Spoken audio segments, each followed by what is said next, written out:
Kemarin kita baru sampai yang mana, Mas? Ini, dua ini. Modus tolen, Pak. Oh iya, modus tolen ya. Oke, modus ponen dan modus tolen. Silahkan nanti kalau detailnya buka video saya nggak apa. Ini waktu kita agak ngejar nanti. Kita sudah pertemuan pekan keempat nanti. Pekan ke-8 kita ujian. Ujian tengah semester. Cepet banget ya, ini sudah sebulan ya kuliah di UNS. Nggak kerasa. Oke, ini teman-teman, yang kemarin modus ponen itu sederhana sekali, mudah sekali. Jadi kita diberi dua buah premis. Premis pertamanya adalah implikasi, P maka Q. Sedikit saya ulang ini. Premis keduanya adalah kita diberikan kondisinya. Nah, jadi keterangan pertama, jadi premis itu keterangan atau yang diketahui, ya. Diketahui jika P maka Q. Terus yang kedua, diketahuinya P. Berarti syarat untuk terjadinya Q itu ada di sini P ini. Nah, oleh karena itu maka kesimpulannya adalah Q. Ini gampang. Nah, modus tolen itu kontraposisinya modus ponen, teman-teman. Jadi perhatikan di sini kita, Pak, ini kok kebalik, Pak. Ini kan ini dan ini, nggak apa. Jadi kalau Anda ingat, dan itu berlaku bolak-balik. Jadi ini kita tukar posisinya nggak masalah. Jadi ini P dan Q gitu ya. Dan P itu boleh sama aja. Maka di sini yang atas saya tulis ini dulu biar enak bacanya. Ini juga gitu, yang diketahui adalah P maka Q. Ingat, kontraposisi masih ingat ya? Bunyinya gimana kontraposisi? Kalau kita implikasinya P maka Q, kontraposisinya apa?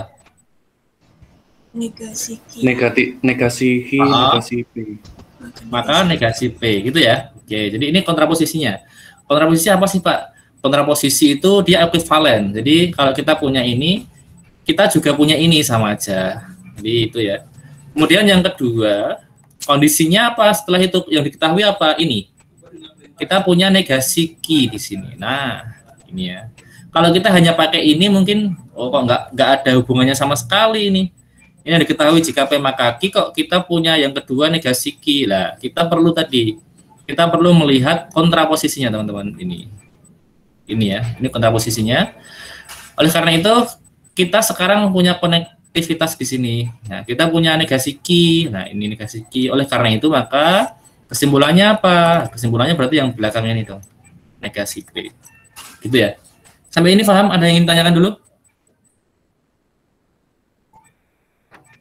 Paham ya?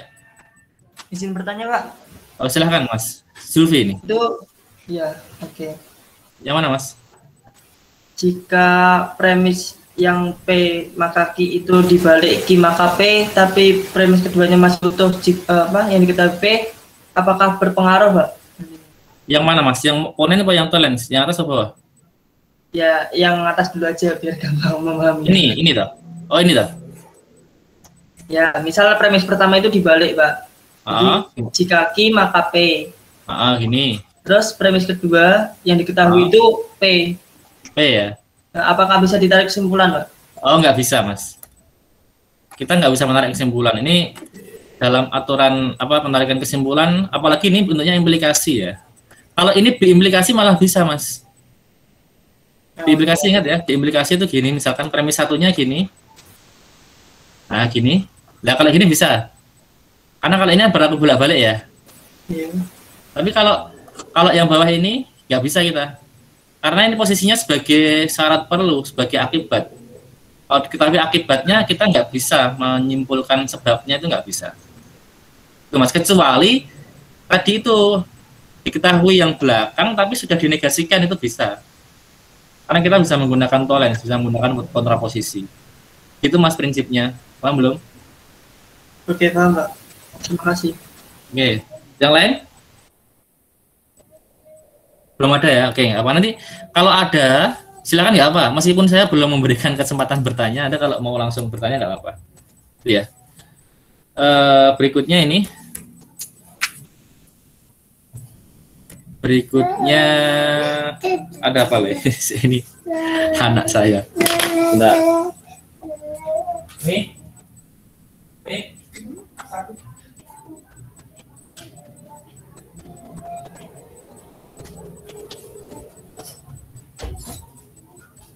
Oke, mohon maaf. Iklan sebentar ya. Ya, sekarang ini silogisme atau mungkin dalam beberapa literatur yang lain silogisme. Ya apa ya, penting maknanya sama ya. Ada yang nulis silogisme, ada yang nulis silogisme. Ini kalau kita diberikan dua buah premisnya adalah berupa implikasi semua teman-teman. Ini dan ini, gitu ya. Nah, ini premis satunya adalah jika P maka Q. Premis yang kedua adalah jika Q maka R. Ini gampang ini. Ini seperti sifat transitif gitu kalau dalam beberapa apa namanya materi matematika. Besok kalau Anda bicara relasi atau fungsi mungkin Anda akan kenal transitif mungkin ya. Nah, apa namanya? Dia bunyinya seperti ini. P maka Q, terus Q maka R, ini kan seperti dilanjutkan saja, diteruskan saja. Oleh karena itu kita menyimpulkannya, karena ini dan ini sama gitu ya, kita bisa langsung ke sini gitu. Jadi ini kesimpulannya berarti jika P maka R. Contohnya ini yang gampang. Jika hari ini cerah, maka saya akan pergi. Jika saya akan pergi, maka saya harus mengambil uang gitu ya. Kesimpulannya langsung di bypass, di skip bagian yang ininya, di skip langsung karena ini dan ini sama gitu ya. Berarti jika hari ini cerah maka saya harus mengambil uang. Itu silogisme. Nah, yang perlu kita perhatikan di silogisme ini, kadang-kadang kita diberikan premisnya itu tidak sederhana ini. Nah, ini penting buat besok Anda yang mungkin mau mencoba CPNS atau mungkin ada beasiswa atau besok mau S2 dan sebagainya, ada tes TPA biasanya, tes potensi akademik gitu ya. Nanti biasanya ada beberapa soal tentang penarikan kesimpulan seperti ini, tentang logika ya. Jadi ini misalkan gini, premisnya itu kadang dibalik kontraposisinya, Anda nggak usah bingung. Misalkan di sini kita punya negasi R gitu ya, maka negasi Q. Kemudian yang di sini kita punya P maka Q. Nah, Anda diminta mengambil kesimpulan di sini. Kalau Anda nggak belajar ini mungkin Anda nggak paham. Menghitung benik itu istilahnya. Kalau orang Jawa ngitung benik itu menghitung kanting baju ya. Nanti tinggal pilih ABC atau pakai apa namanya feeling. Ini perhatikan teman-teman. Kalau kita punya seperti ini kan seolah-olah tidak ada ini ya, tidak ada kaitannya. Yang satu negasi semua. Negasi R maka negasi Q, yang satu P maka Q. Kalau kita punya seperti ini, nanti lihat pilihannya dong. Pilihannya dalam bentuk negasi atau tidak, dalam bentuk ingkaran atau tidak. Kalau negasinya dalam bentuk ingkaran, maka yang kita ubah yang bawah. Ini ya. Yang bawah ini kita ubah menjadi, jadi premis 2-nya menjadi negasi Q, maka negasi P, jadi kontraposisi. Kalau ini berarti kesimpulannya apa? Ada yang tahu? Negasi R maka negasi P. Oke, betul ya. Maka kesimpulannya akan menjadi negasi R maka negasi P gitu. Karena kita punya ini, negasi Q di sini sama ini sama. Itu ya, paham ya? Oke. Berikutnya gini nanti. Berikutnya ini saya hapus dulu. Misalkan pada pilihannya itu tidak dalam bentuk ingkaran.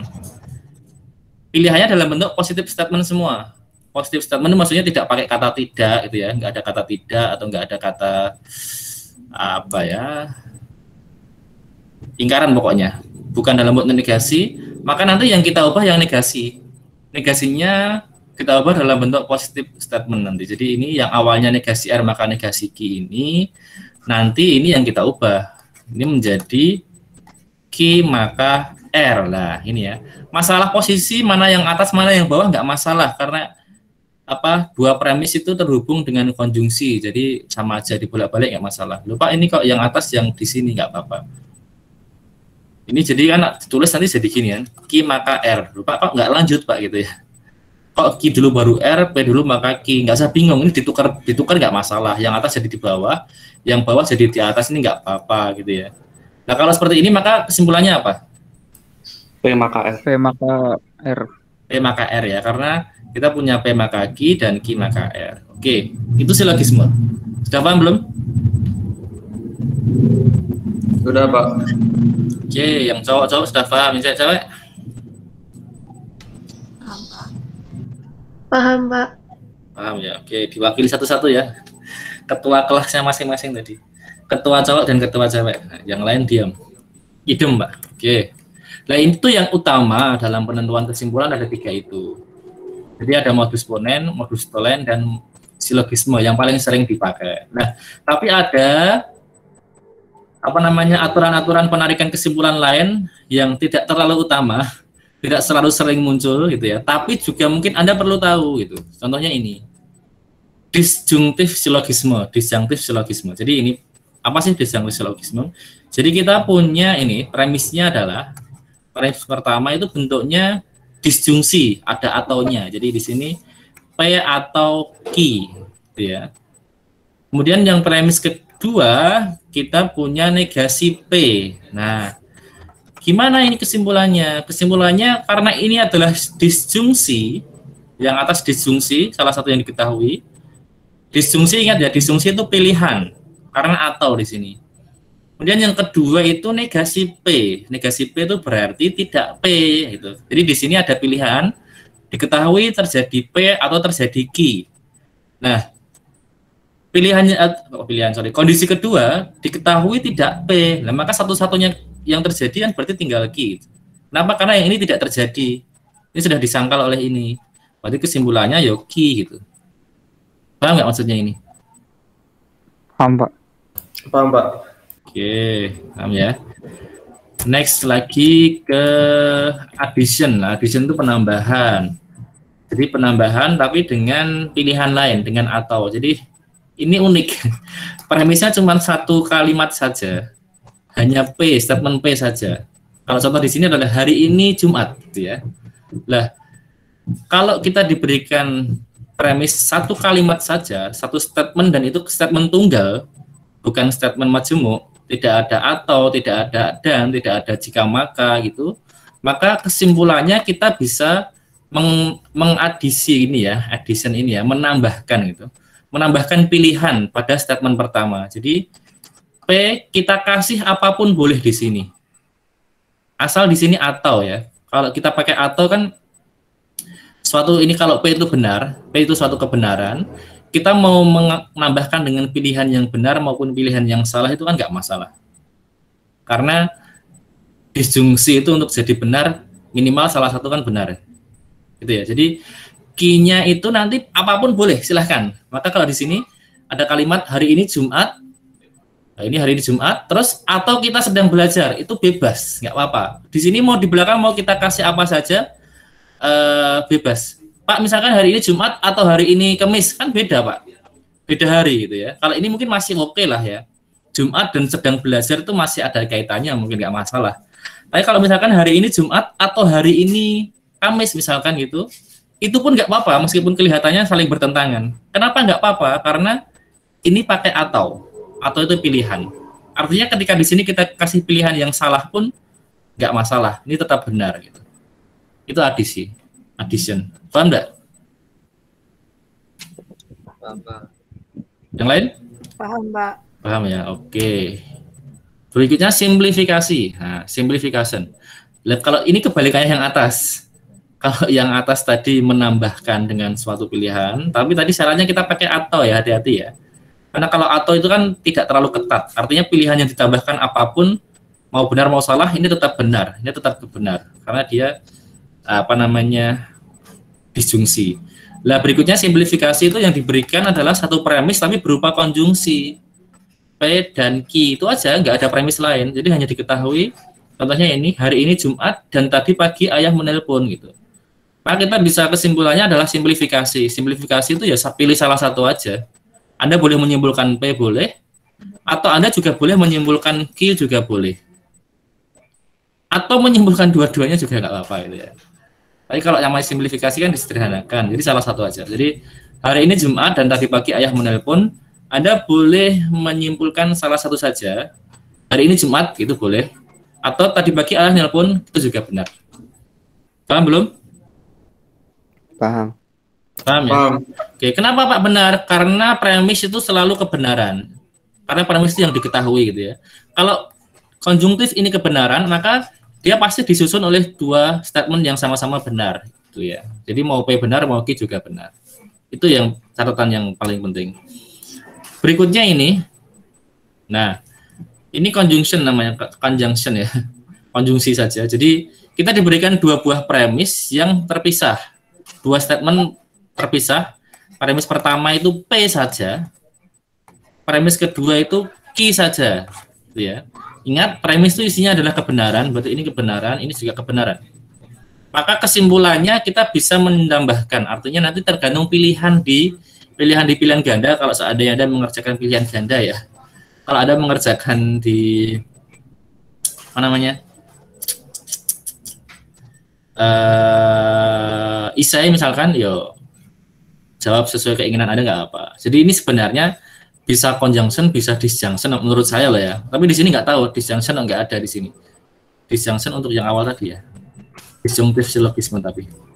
Nah, harusnya ini tuh bisa dan bisa atau. Kenapa? Karena kalau P benar, Q benar, tapi memang paling kuat ini sih, paling kuat P dan Q itu. Karena jelas dua-duanya benar.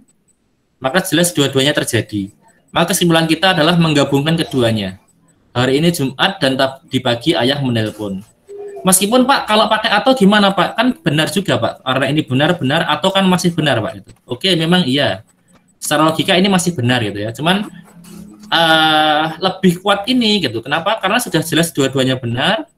Keduanya jelas terjadi, jelas benar. Kalau ini kan seolah-olah ini hanya pilihan.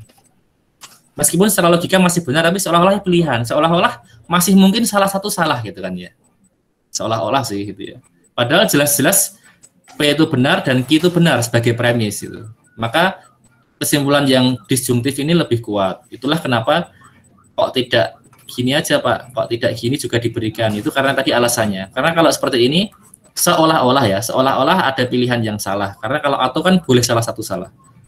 Padahal tadi sudah jelas premisnya itu dua-duanya benar. Oke, ini ya. Jadi ada 8 tadi sudah semua. Ada yang mau ditanyakan sampai di sini dulu sebelum saya lanjutkan yang berikutnya? Halo?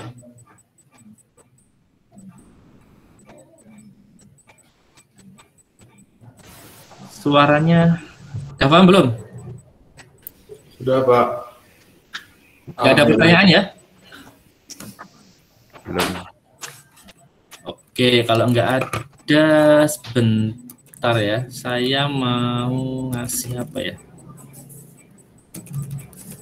Kita langsung ke kuantor aja deh. Kuantor mungkin ya.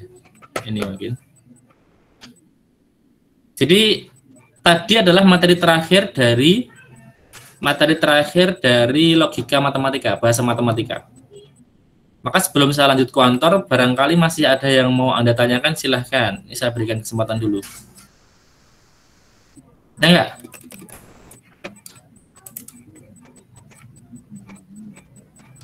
Nggak ada? Nggak ada ya? Udah semua ya? Oke. Udah semua. Semoga benar-benar paham ya. Nggak ada pertanyaannya, semoga benar-benar paham. Jadi itu tentang bahasa matematika. Jadi dan nanti mungkin di soal-soal ada soal untuk ini apa namanya nyatakan dalam bentuk notasi, gitu ya, notasi matematika atau notasi proposisi. Itu nanti berarti Anda diberikan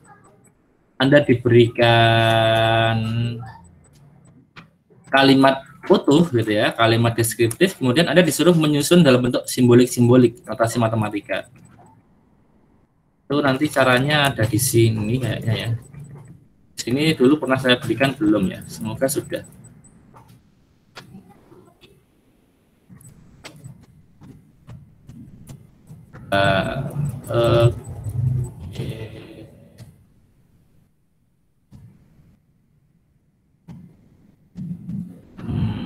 Oke, ini contohnya. Nah, contohnya ini ya. Oke, saya sudah pernah mengajarkan ini di kelas Anda belum? Belum, Mbak. Belum. Ya. Nah, nanti gini, misalkan Anda diberikan beberapa kalimat gitu ya.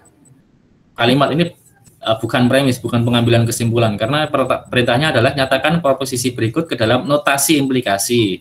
Atau mungkin bisa disjungsi atau konjungsi, terserah sama aja ya. Nah, nanti kalau Anda diberikan kalimat-kalimat dalam bentuk seperti ini, anggaplah ini belum ada. Anggaplah yang atas itu belum ada. Nah, ini harus Anda notasikan dulu. Jadi kalau Anda diberikan ini, hanya jika Anda berusia 17 tahun, maka Anda dapat memperoleh SIM. Gitu. Nah, nanti Oh, di sini terdiri dari 2 buah kalimat. Maka Anda split dulu kalimatnya, kemudian Anda kasih notasi dulu.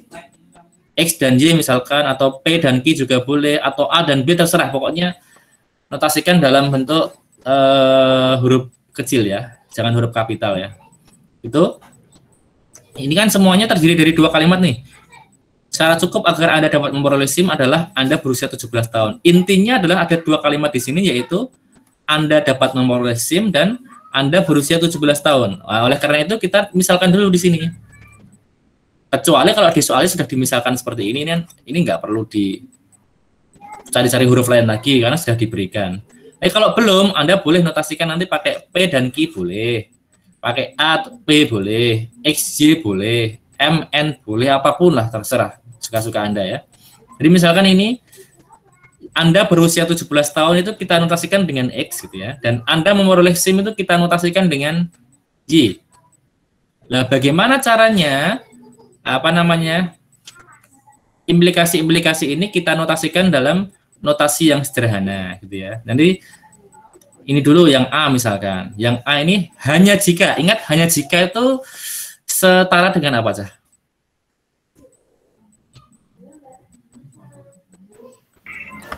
Diimplikasi, Pak. Implikasi? Hanya jika itu seperti maka ya, masih ingat Anda ya? Oh iya. Kemarin itu saya pernah menjelaskan deh. Hanya jika itu setara dengan kata-kata maka. Cuman di sini agak aneh memang, yang A ini split lah. Hanya jika Anda berusia 17 tahun, maka Anda dapat memperoleh SIM. Ini harusnya nggak perlu maka lagi ini. Karena makanya sudah di depan, karena ini ada seolah-olah ada 2 maka, ini aneh. Ini harus salah satu aja, ini atau ini gitu. Karena kemarin hanya jika itu setara dengan maka, ingat ya. Itu. Jadi misalkan itulah, katakanlah yang belakang ini nggak ada, katakanlah ini koma gini aja. Lah berarti kalau seperti ini berarti hanya jika itu maka, berarti yang di belakang ini kan X ini. Nah, X-nya itu berarti di belakangnya maka. Berarti kira-kira gini kan, berarti ini X. Anda dapat memperoleh SIM, berarti yang depan ini sebagai sebabnya, syarat perlunya. Syarat cukupnya Y, syarat perlunya X begini. Itu yang A, yang B berikutnya. Syarat cukup, ingat, syarat cukup itu di depan atau di belakang, sebab apa akibat? Halo? Halo? Sebab, Pak. Sebab ya, oke. Jadi syarat cukup itu sebab. Sebab itu berarti di belakangnya panah, gitu ya, di depannya, di ininya, sebelum panah. Berarti di sini sebelum panah itu ada kata-kata ini. Oh, sorry. Oh, ini ada agar, ini penting ini, ada agar ya. Berarti maksudnya adalah syarat cukup untuk apa? Syarat cukup untuk Anda dapat memperoleh SIM adalah Anda berusia 17 tahun. Kalau kita pahami ini, teman-teman, ini yang syarat cukup yang mana? Yang memperoleh SIM atau yang 17 tahun? 17 tahun. 17 tahun. Oke, jadi yang ini ya, yang 17 tahun. Ingat, Anda semoga nggak bingung masalah ini, karena kemarin saya ngajar di elektro agak bingung mereka. Semoga Anda nggak bingung ya. Jadi ini seperti gini loh. Gini, misalkan ada kata-kata gini. Bumbu untuk nasi goreng gitu ya adalah garam dan bawang. Ini bumbu dasar, enak. Ini berarti yang bumbu itu yang nasi goreng atau yang garam bawang? Garam bawang. Garam bawang. Oke, paham ya? Ini seperti itu seolah-olah. Karena di sini ada kata-kata untuk, di sini ada kata-kata adalah. Jadi ini yang syarat cukup itu berarti yang Anda berusia 17 tahun. Nah, ini adalah yang X, berarti syarat cukupnya X, sebabnya berarti X. Dengan demikian berarti sebabnya X, akibatnya adalah ini. Memperoleh SIM itu Y, berarti X maka Y. Paham belum? Paham, Pak. Paham, itu yang B ya. Yang ketiga, syarat perlu itu apa? Sebab atau akibat? Akibat. Akibat ya. Syarat perlu itu akibat. Ingat, jangan sampai Anda salah. Dengan demikian, yang akibat yang mana ini? Yang 17 tahun apa yang SIM? SIM. Halo. 17 tahun. 17, Pak. 17 tahun, Pak. Ini loh kata-kata kayak tadi loh, kayak kata-kata di atas ini loh ya. Berarti yang syarat perlu maksudnya, yang syarat perlunya itu yang SIM-nya atau yang 17 tahunnya? Yang 17 tahun, Pak. 17 17 tahun. tahunnya. Nah, di sini ada kata-kata adalah di sini ya. Hati-hati ya. Dengan demikian berarti tetap di belakang kan, 17 tahun tetap akibat, berarti tetap di belakang. Y. Terus ini berarti tetap sebabnya. Ini X kan? Sorry, kebalik lah. 17 tahun itu X ya di sini ya, sorry. Sebab, iya. X ya ini ya. Ini X, mohon maaf. Ini X ini Y. Berarti gini. Ini notasinya seperti ini, penyederhanaannya. Paham? Yang C?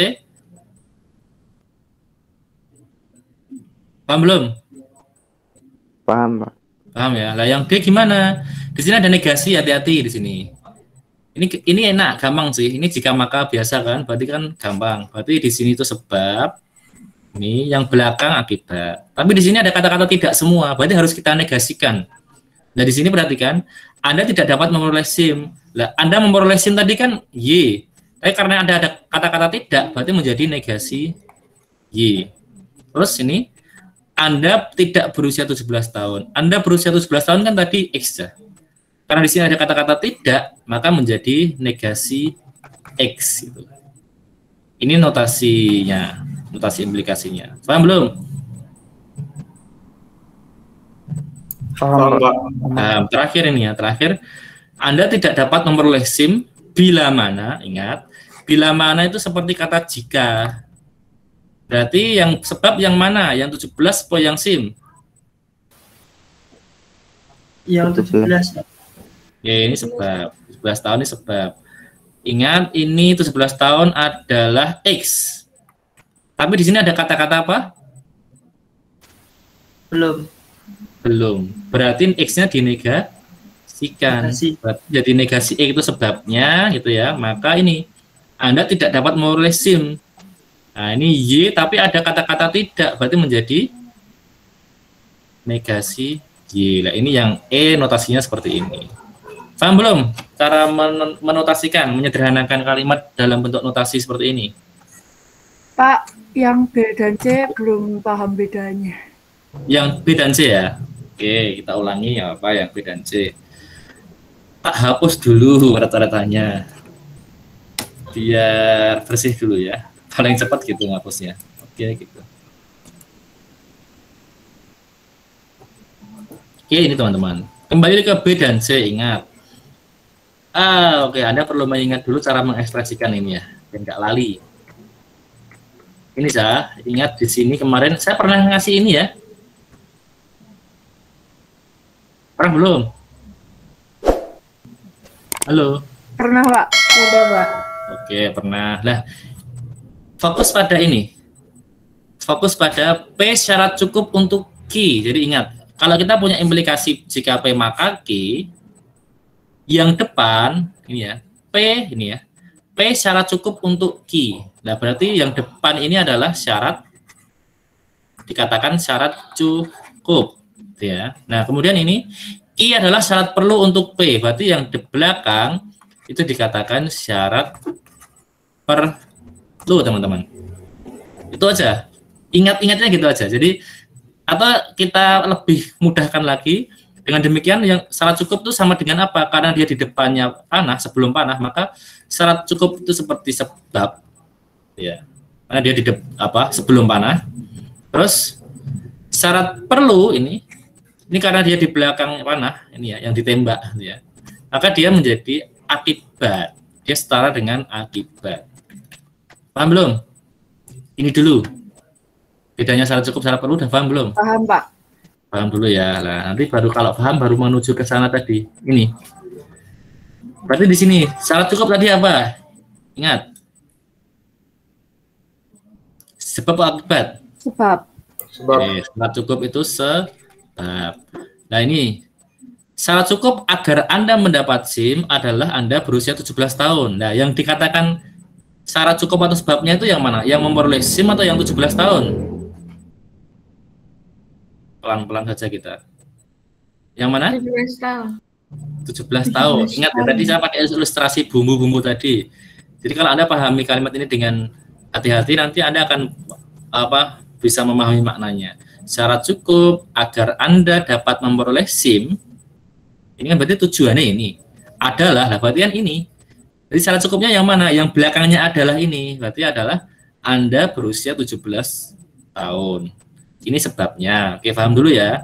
Sebabnya adalah Anda berusia 17 tahun, notasinya adalah X. Ingat, ini sebabnya. Berarti X sebagai sebab. Berarti X di depan atau sebelum panah. Nah, akibatnya berarti yang mana? Ya yang ini noh, yang di belakangnya agar ini noh. Di belakangnya agar atau di belakangnya untuk itu nanti tergantung yang milih kalimat, ya masalah selera aja ini.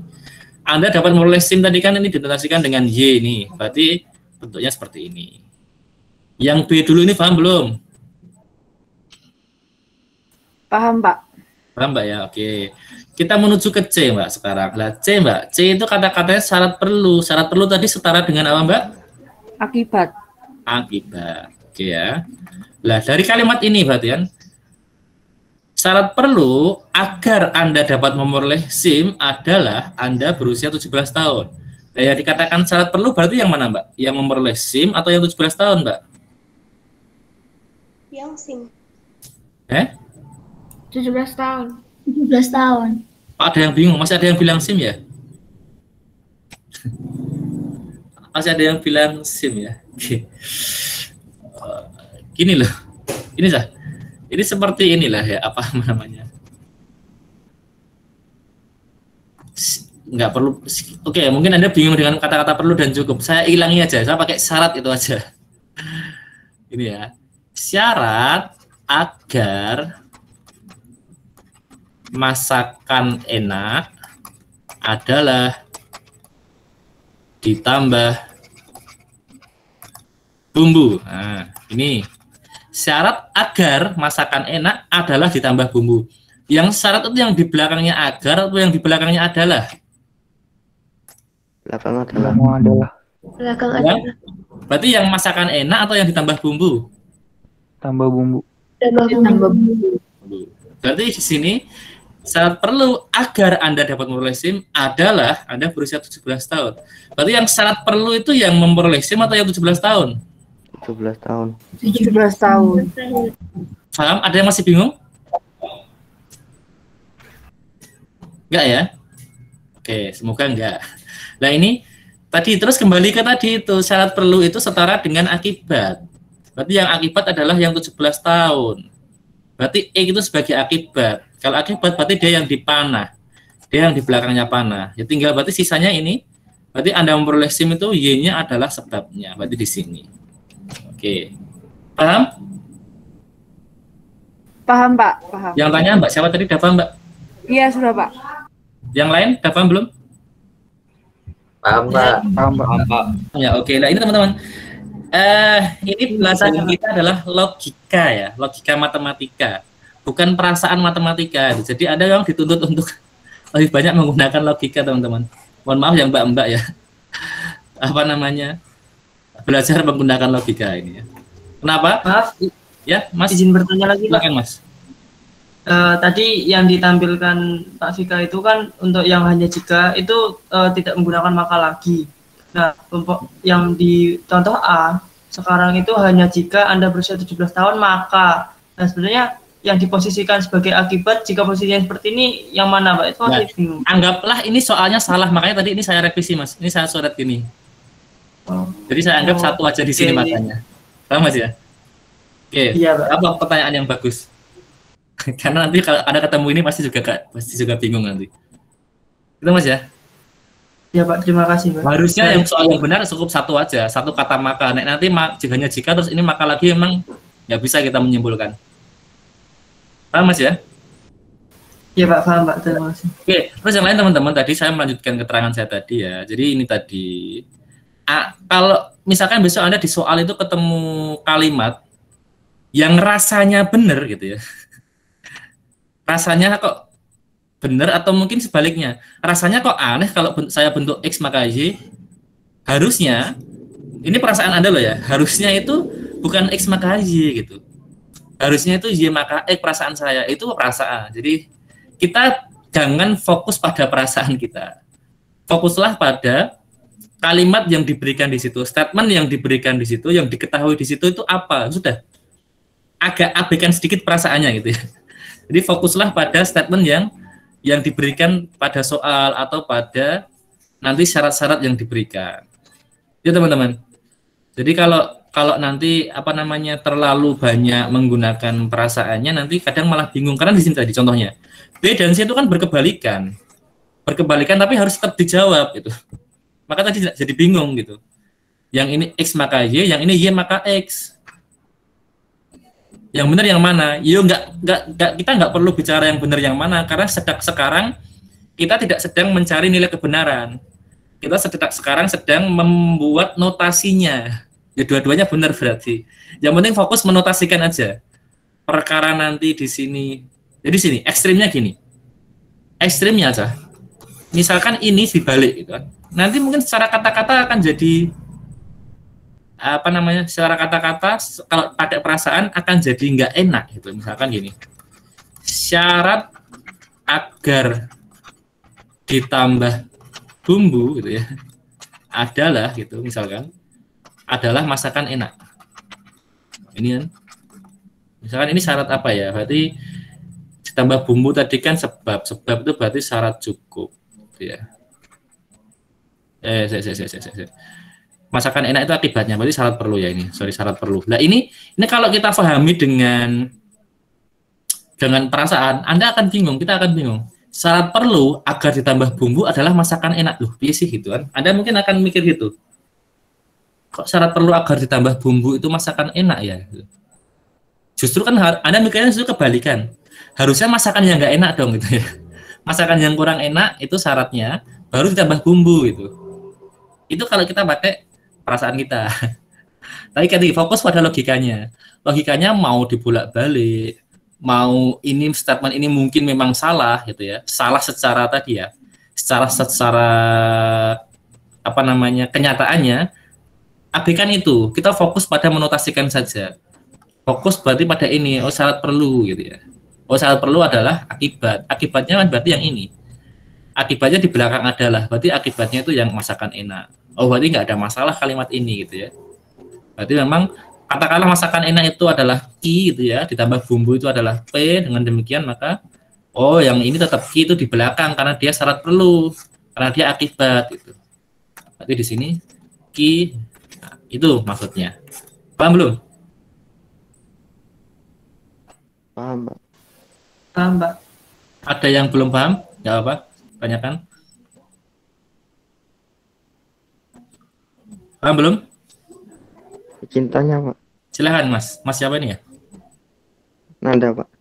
Mas Nanda, silahkan Mas. Yang B itu sama artinya enggak, Pak? Sama agar Anda dapat memperoleh SIM, syarat cukupnya adalah Anda berusia 17 tahun. Boleh Mas, boleh. Bolak-balik sama aja Mas. Jadi misalkan gini Pak, kata-kata syarat cukup itu nanti tidak di sini, tapi di sini misalkan, di sini ya, di sini. Agar Anda dapat memperoleh SIM, syarat cukupnya adalah berusia 17 tahun. Itu senada Mas, sama aja nggak apa-apa. Itu semakna dengan ini dan notasinya masih sama. Notasinya berarti juga tetap X maka Y ini. Itu Mas Nanda. Paham? Paham, Pak. Paham Mas ya? Oh iya Pak, izin memastikan sekali lagi Pak. Silahkan, ya, jadi maksudnya ketika di depan kata syarat kan ada kata cukup ya, yang B dan C. Yang C ada kata perlu. Jadi maksudnya kata cukup itu cukup akan mengacu pada berusia 17 tahun dan yang perlu akan mengacu pada berusia 17 tahun gitu Pak. Iya, jadi bukan cukupnya, bukan perlunya Mas, tapi ini satu rangkaian, jangan dipisah, nanti enggak maknanya berubah. Pokoknya jangan dipisah, cukup saja atau perlu saja, nanti Anda malah bingung nanti. Pokoknya ini jadi kesatuan, syarat perlu dan syarat cukup. Memang mengacu ke belakang, karena apa? Karena ini adalahnya Mas, kayak kata-kata tadi loh Mas, kayak yang saya ilustrasikan di atas itu loh Mas. Syarat agar masakan enak adalah ditambah bumbu. Itu kan sama aja sebenarnya gini, agar masakan enak syaratnya adalah ditambah bumbu, itu sama aja tuh Mas. Oke. Atau nggak usah pakai adalah, misalkan agar masakan enak syaratnya ditambah bumbu. Dengan kata ini sama nggak dengan kalimat ini? Semakna nggak? Iya Pak. Sama ya? Udah paham Mas maksudnya? Iya. Sudah, terima kasih. Oke, itu ya. Yang lain ada lagi? Pak, untuk bila mana berarti sama kayak jika ya? Ya, betul, Mbak. Bila mana itu kayak jika, sama persis gitu ya, sama persis dengan jika. Ada lagi? Cukup? Kok berhenti ya, kok koneksi saya hilang? Masih mendengar suara saya? Masih, Pak. Ya, Pak. Pasti ya. Itu teman-teman tentang tadi penarikan kesimpulan, terus kemudian menotasikan gitu ya. Sedikit lagi tentang negasi kalimat majemuk ya. Sebentar.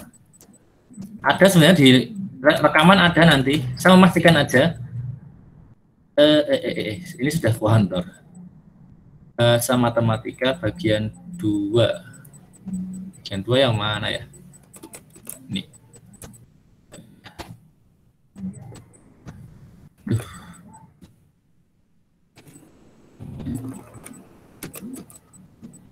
Mana sih? Oh, ini dia.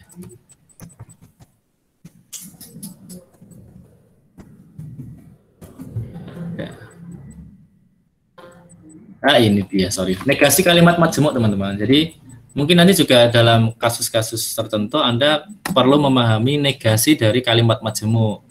Artinya kalau kita punya entah itu konjungsi, entah itu disjungsi, entah itu implikasi, entah itu mungkin biimplikasi gitu ya.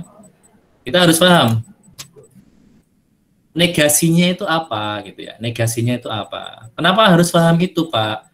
Karena besok ketika Anda melakukan suatu pemrograman misalkan, pemrograman itu tidak selalu identik dengan software loh ya, ingat ya.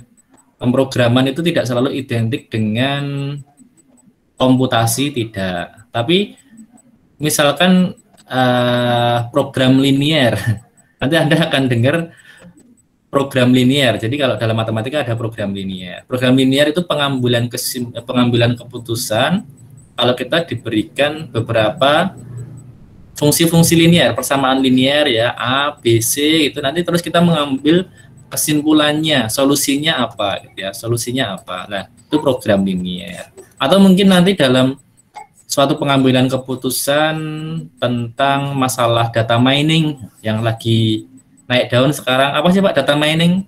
Kalau Anda kenal istilah big data gitu ya. Data mining itu adalah proses penggalian data, proses penambangan data, proses mengambil manfaat dari data yang banyak gitu ya.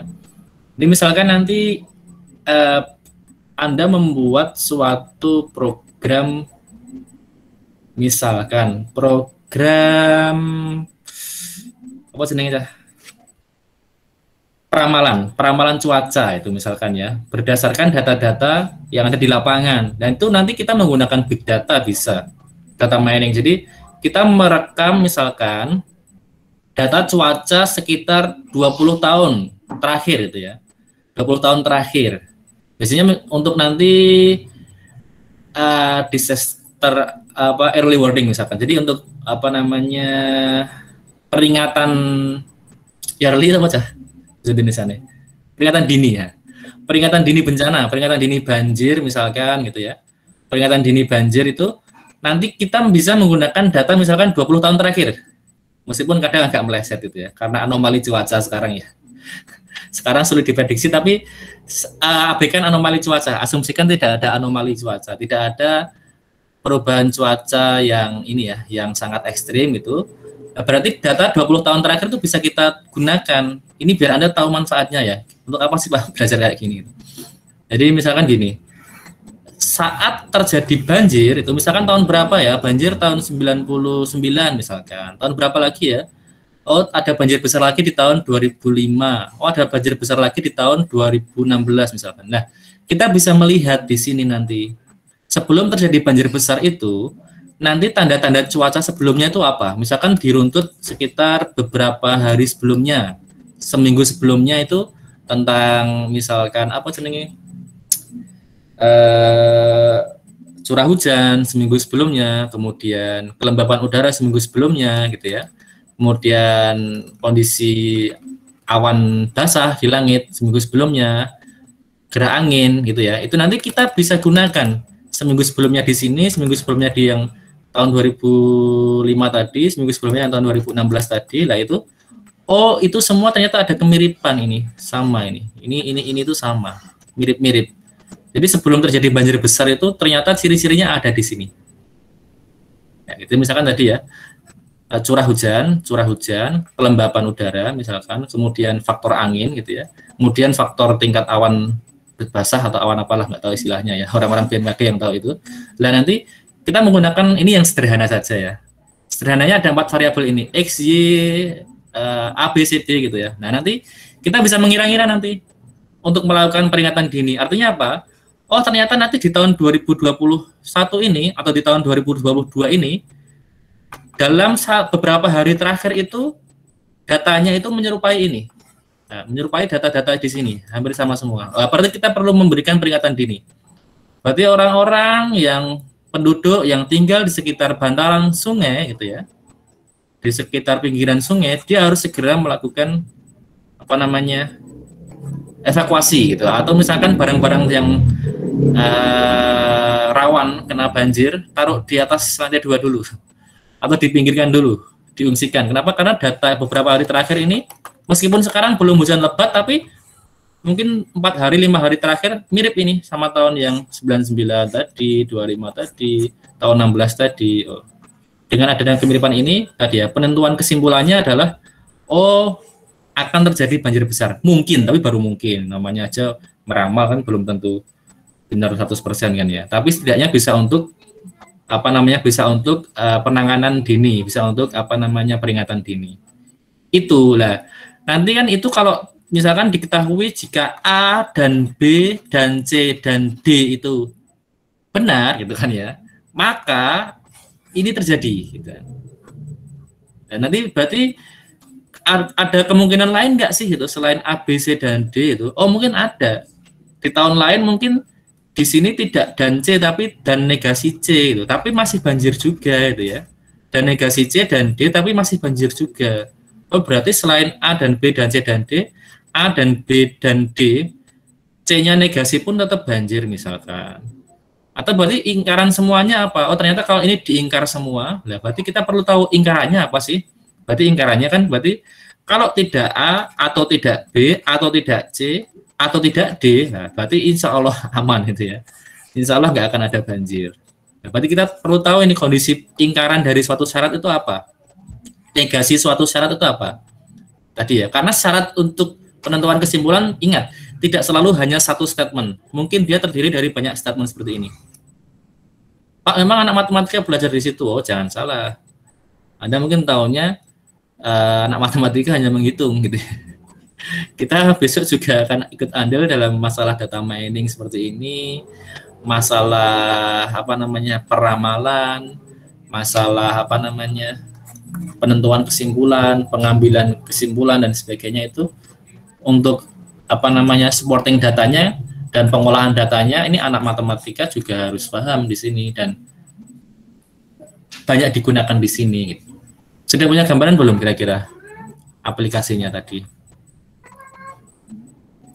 Sudah ya. Lah ini Anda perlu tahu negasinya tadi, makanya negasinya ini ya. Kalau kita punya P dan Q, maka negasinya adalah negasi P atau negasi Q. Dan-nya dibalik, P dan Q-nya dinegasikan. Kalau disjungsi P atau Q menjadi negasi P dan negasi Q. Ini juga sama. Jadi yang atau menjadi dan, terus P dan Q-nya masing-masing dinegasikan. Kalau implikasi, negasinya lah ini. Implikasi, ini sudah saya jelaskan kayaknya ya. Kalau kita punya jika P maka Q itu, negasinya bukan seperti ini. Ya ini, bukan. Salah. Negasinya justru ini. Pak, kok bisa ini, Pak? Kenapa, Pak? Karena ingat ya kemarin. Implikasi itu seperti janji. Jika P, maka Q, itu kayak janji ya. Jika nanti kamu dapat P, maka saya berikan Q, misalkan gitu ya. Jika kamu nanti memenuhi kondisi P, maka saya akan memberikan Q. Nah, kesalahan dari implikasi itu terjadi hanya ketika ini. Ketika P-nya terpenuhi, tetapi Q-nya nggak jadi diberi gitu. Makanya negasi dari implikasi itu adalah P dan negasi Q. Itu yang hati-hati, karena kadang-kadang nggak kelingan nanti jadi Anda lupa. Nah, implikasi menjadi ini kenapa? Karena ini dibolak-balik ya. Jadi, aduh, pennya mana tadi? Ini biimplik, nggak mau ya. Ini biimplikasi menjadi ini. Oh bisa ini Pak itu. Ingat karena biimplikasi itu adalah gabungan dari dua implikasi. Jadi dia adalah P dan Q dan Q dan T. Nah ini adalah biimplikasi. Makanya negasinya ini adalah ini, negasinya ini adalah ini, dan dinegasikan menjadi atau. Ya. Maka secara keseluruhan biimplikasi itu negasinya yang bawah ini. Udah paham belum ini sampai sini? Paham, Mbak. Paham ya. Jadi kenapa seperti ini? Karena nanti bahkan di soal saya sudah buat soal tugas. Nanti saya ada memberikan ini ya. Negasikan kalimat berikut. Nah, negasikan. Cara menegasikannya Anda mengikuti kaidah ini nanti. Itu ya. Kemudian kita masuk ke bab kedua, kuantor. Ada yang sempat belajar tentang kuantor ini? Belum selesai, Pak. Belum selesai ya, oke. Nggak apa-apa. Oke, ada satu lagi sebenarnya file tentang ini ya, file PDF. Tapi semoga Anda sudah sempat belajar sendiri, karena kalau nanti saya semuanya saya jelaskan persatu nanti nggak rampung nanti materinya. Sebentar. Mana sih? Aduh. Kok PDF saya nggak mau keluar ya?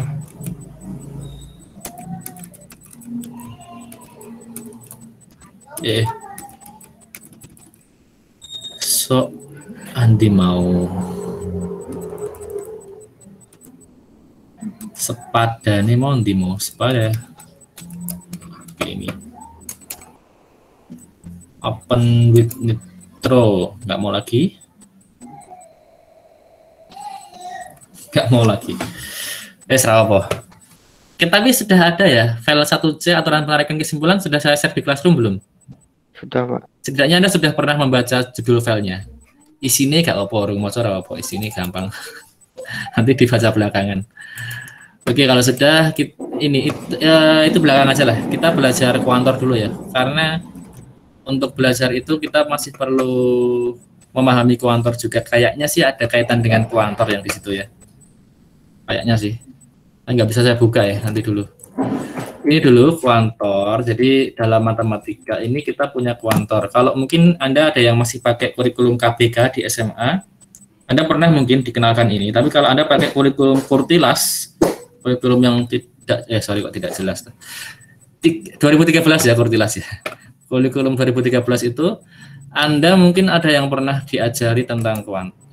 Sudah tidak diajari dengan kuantor. Nah ini, apa sih Pak kuantor itu? Nah ini,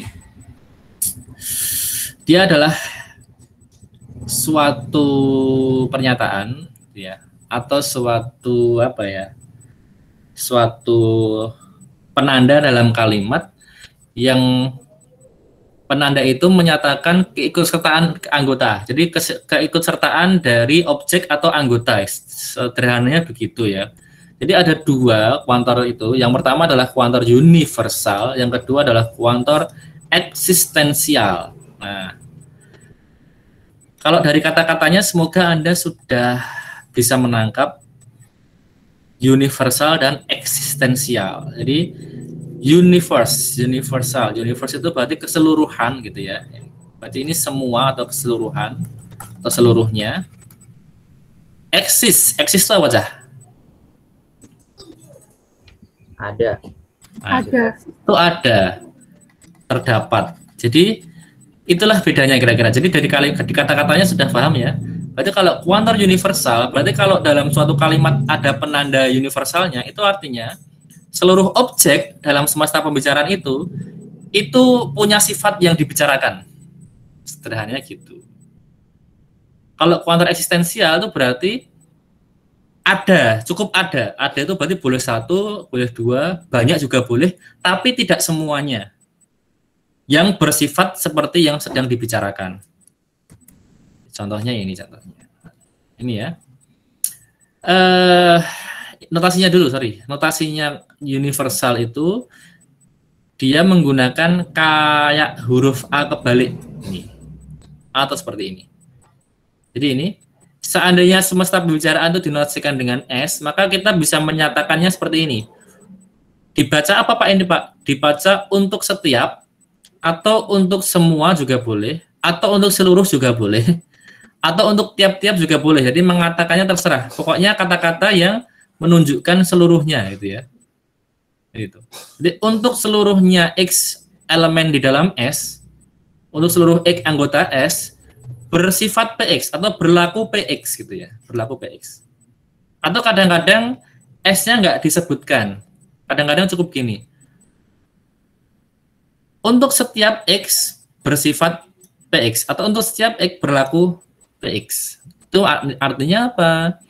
Yang punya sifat PX gitu ya, itu adalah semua X di dalam semesta pembicaraan. Tuh. Berbeda dengan eksistensial ini. Notasinya eksistensial itu E kebalik. Pak kok senang dibalik-balik tuh Pak? Enggak tahu. Pokoknya kita ngikuti aja, ini yang menemukan sudah orang-orang terdahulu ya, kita hormati aja.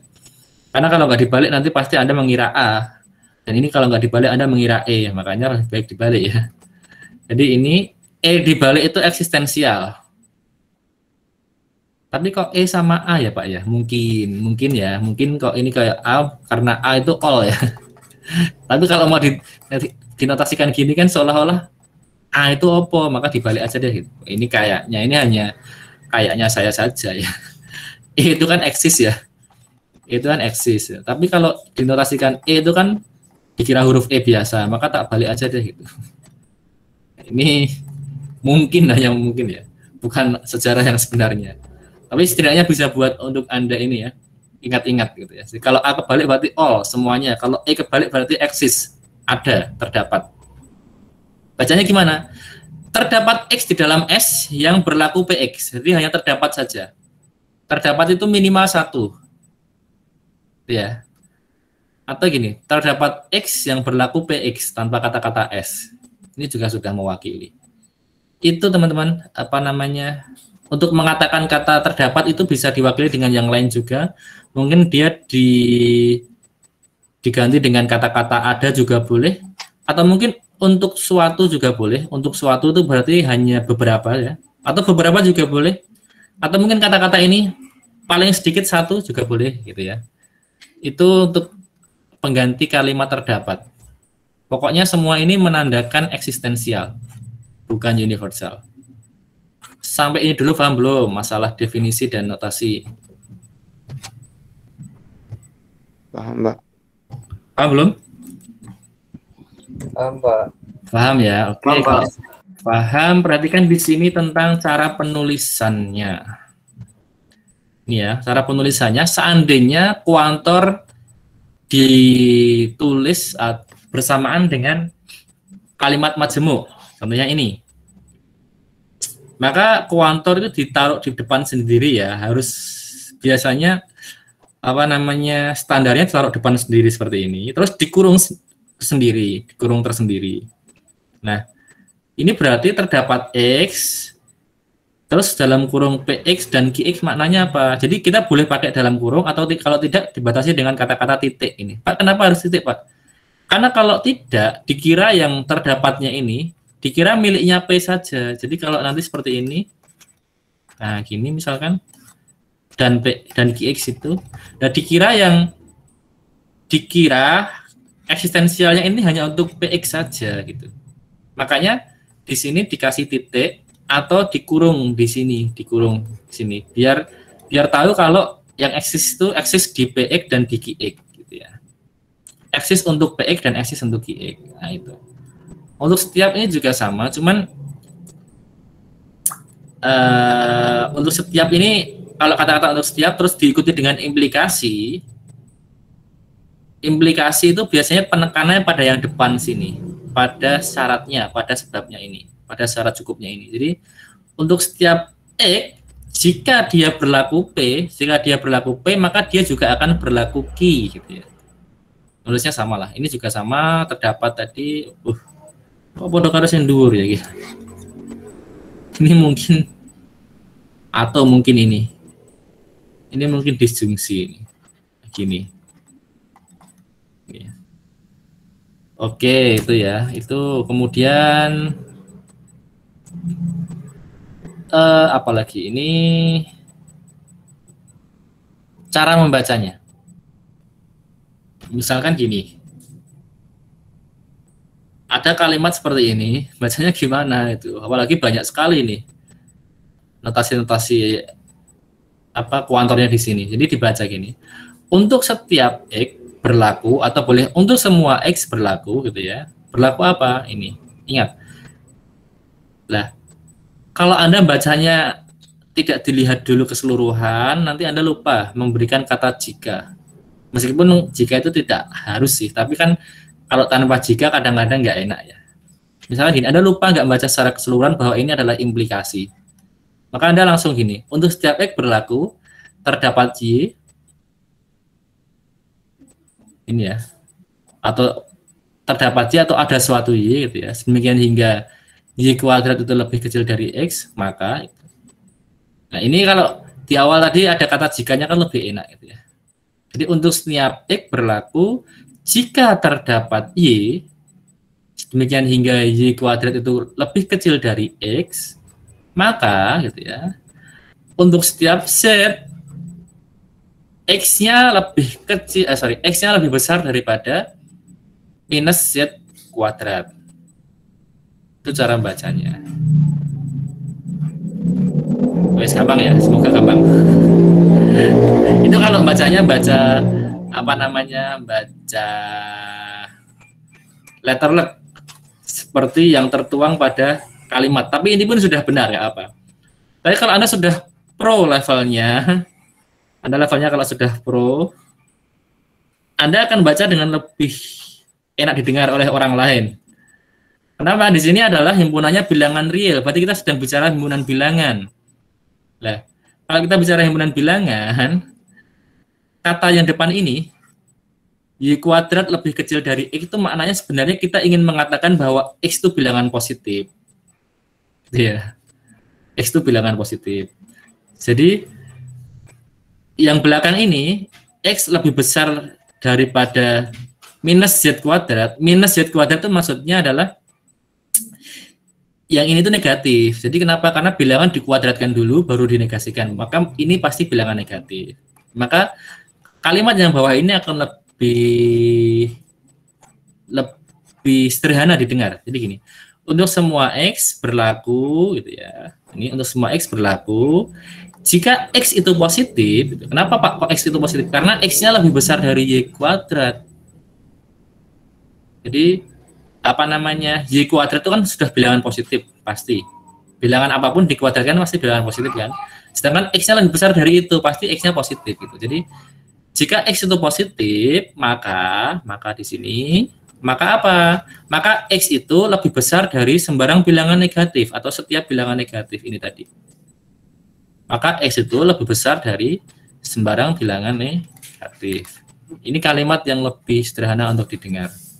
Tapi seandainya Anda belum memahami itu, ya dibaca letterlet kayak yang atas ini juga nggak apa-apa sih. Mas, tetap benar. Meskipun maknanya oposisi gitu ya. Maknanya sebenarnya yang bawah ini. Oke. Ada pertanyaan atau sudah paham di sini?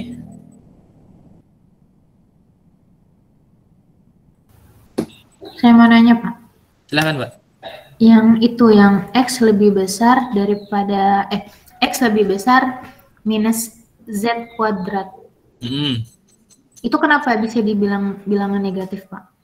Yang negatif itu yang Z-nya, Mbak. Oh. Yang belakang. Ini ya, ini. Bukan X-nya yang negatif ini loh. Maka X itu, ini ya, maka X itu lebih besar dari setiap bilangan negatif. Maksudnya ini kan, X itu lebih besar dari setiap bilangan negatif itu. Jadi yang negatif yang belakang, Mbak. Oke, Pak. Paham ya? Pak, ya, Pak. Oke. Karena yang belakang yang tandai itu. Jadi dikuadratkan dulu baru diminus, berarti dia pasti negatif. Paham? Paham, Pak. Oke, yang lain silakan. Kalau ada lagi.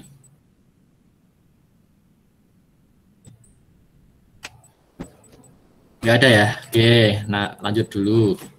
Terus Pak, bagaimana urutan kuantor itu gitu ya?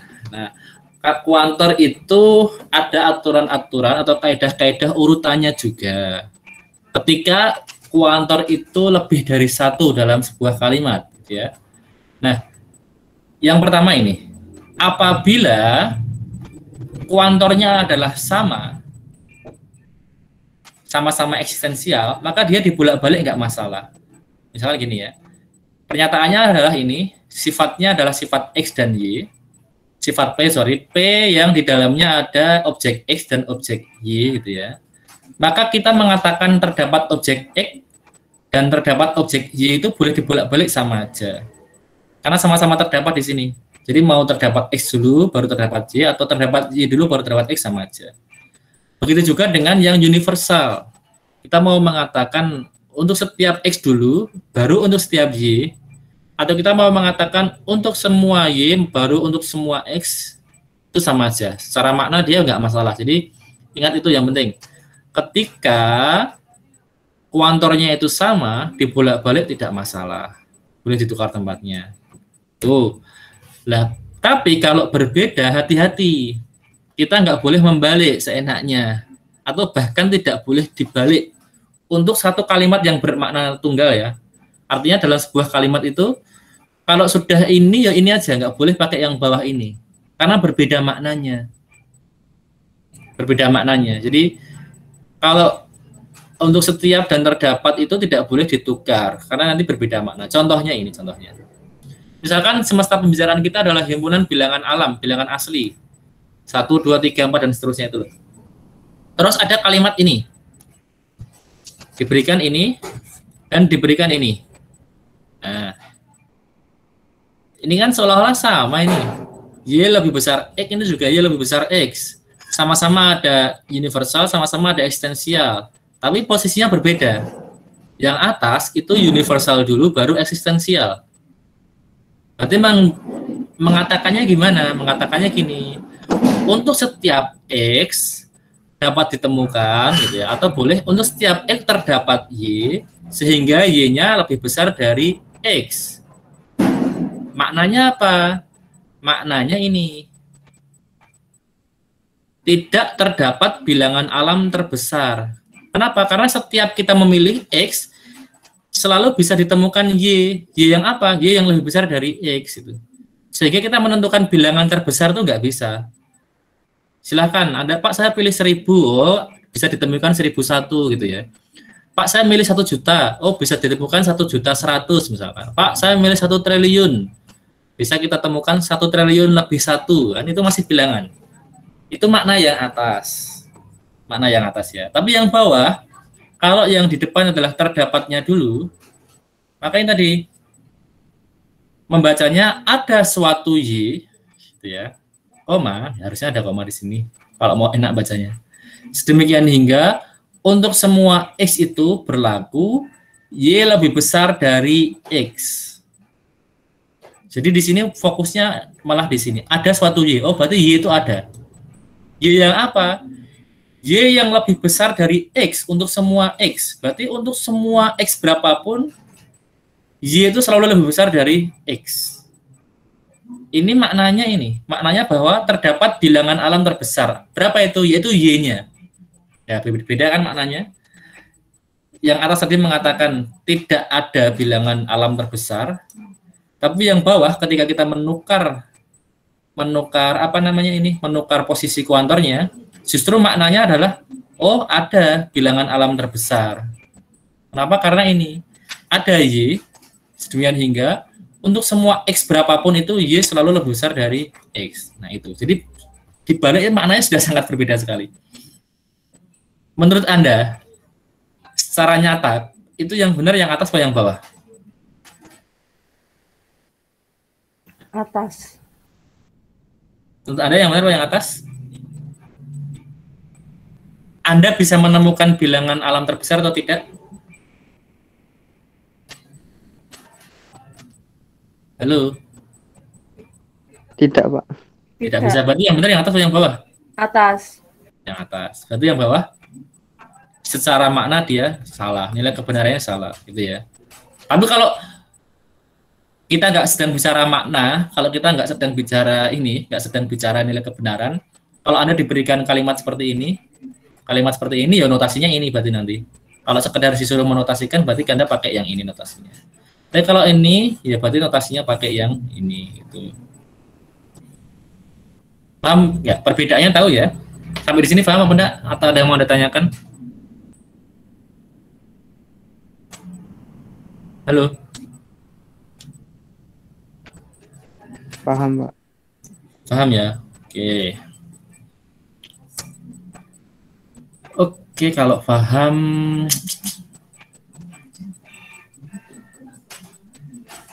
next aja. Nanti saya shoot ya beberapa kalimat apa namanya contoh-contoh atau penjelasan tambahan. Kalau Anda mau mendengarkan silahkan disimak itu yang rekaman saya di YouTube itu sebelum Anda tidur biar tidurnya lebih nyenyak pengantar tidur. Saya langsung fokus ke inti-inti saja biar waktunya cukup. Ini sekarang ingkaran dari kalimat berkuantor. Ini ingkaran atau negasi itu ya. Kalau tadi negasi kalimat majmuk biasa Anda sudah tahu. Nah, sekarang ini bagaimana kalau ada kalimat yang punya kuantor diingkar atau dinegasikan? Ingat, jadi ini kalau yang kita negasikan adalah bentuknya seperti ini, maka kuantornya diingkar dulu. Yang awalnya eksistensial menjadi terdapat. Sifatnya kemudian juga ikut diingkar gitu ya. Jadi yang awalnya bersifat PX maka menjadi tidak bersifat PX. Begitu juga dengan ini sama. Eksistensial juga sama. Kalau dia bentuk dinegasikan semua berarti apa nama? Eksistensialnya ini kalau dinegasikan menjadi untuk setiap. Terus sifatnya juga harus dinegasikan. Yang awalnya berlaku PX menjadi tidak berlaku PX. Itu ya. Misalkan ini kalimatnya panjang, Pak. Gimana caranya? Kalimat majmuknya panjang, kuantornya juga banyak. Ya, kalau Anda disuruh mengingkar atau menegasikan, bersabarlah. Itu yang pertama. Bersabarlah. Yang kedua, urutkan satu persatu dari yang terluar atau dari yang terdepan, gitu ya. Itu teman-teman, biar Anda nggak bingung. Jadi ini, misalkan kalimatnya kan sepanjang ini ya, sepanjang ini. Panjang ini. Lah berarti di sini yang terdepan mana? Ini dong, kita ambil ini dulu. Oke, ini dulu dinegasikan dulu. Berarti negasinya untuk setiap menjadi terdapat. Berarti negasinya di sini bisa maju ke sini, maju atau mundur ya ini ya. Maju ke sini. Jadi sekarang kita fokus pada sisanya. Ini kan sisanya ini. Ya, ini kan sisanya ini. Nah, gitu ya. Itu. Setelah itu gimana? Setelah itu lanjut lagi ke yang terluar. Karena ini masih kuantor, maka fokus pada kuantornya aja, ini aja. Kuantor dinegasikan ini untuk setiap Y berarti menjadi terdapat Y menjadi ini. Berarti negasinya maju lagi nih depan. Sisanya apa? Sisanya yang ini. Sisanya kan ini ya. Nah, ini itu kan sama dengan ini. Nah kalau sudah ke sini hati-hati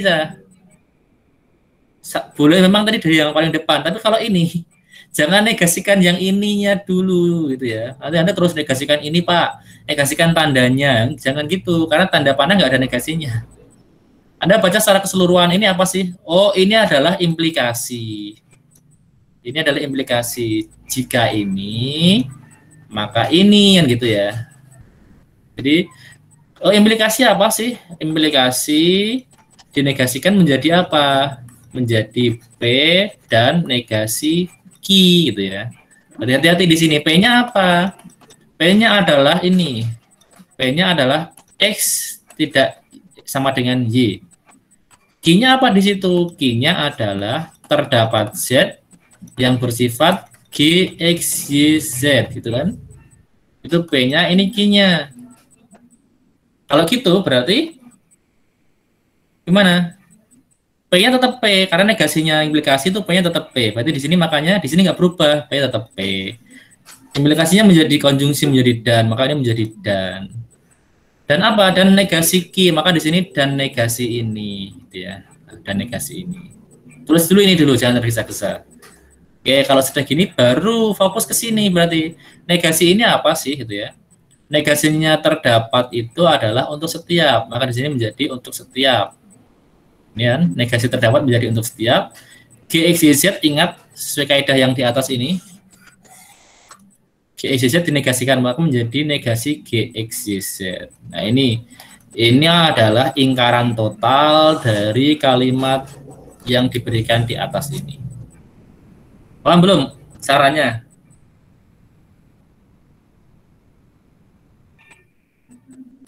Halo, sampai sini paham belum? Masih dengar suara saya? Paham, Pak.